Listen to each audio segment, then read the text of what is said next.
प्रणाम। हम किरण शर्मा, हम मंजू शर्मा अपना चैनल पर स्वागत कर। नमस्ते प्रणाम जते दाई माई दीदी भाईजी चाची भैया सुनबे सब गोटन के प्रणाम कर। सब गोटन हिना प्यारा आशीर्वाद देवे, हिना नहीं भूलबे। और हम दोनों देवरानी जेठानी जा रहे छी बहुत प्यारा से बेटी विवाह गीत बनाबो। अहाँ सब जरूर सुनो, जहिना होते तहिना कहू। सुन ली, ई कोनो बात नहीं है, जहिना होते तहिना कहू। जहिना है तो कहते के कहते रह जेती से कहत रह छत। जहिना रुका के नहीं, अगर वीडियो चालू हो गेले तो रुका के नहीं। बहुत प्यारा से गीत है, बेटी विवाह गीत। अहाँ सब जरूर सुना, कमेंट करके जरूर बताए। गीत जहिना हेते तहिना कहबिए, छोरा के नहीं गीत दै छै। हम नया नया चूड़ी पहनले, अहाँ सब जरूर कमेंट करके बताए हमर चूड़ी केहन लगी। नहीं ये हमर पुरान छै, नया नया पहनने छै पुरान। नहीं, इनको चूड़ी नया छै। अहाँ सब कमेंट यहाँ के देखा रहल है वाला नवका पहनने छै, हमर पुरान। नहीं नहीं देखियो पहले तो अहाँ सबके देखियो केहन कलर छै, अहाँ सब पसंद करके तो कह सकै छी ना, कम से कम कमेंट तो कर सकै छी ना। इहो छथिन पहनने, एहन बात नहीं देखै छियै, इहो पहनने छथिन। नहीं हमर पुरान है, एकरे नया एकरे देखो खूब का। एहन बात नहीं है।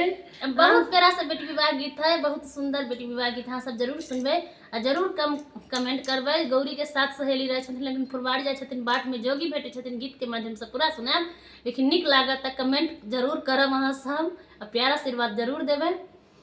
फूल लोढ़ा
के कहते हैं बेलते के बेलते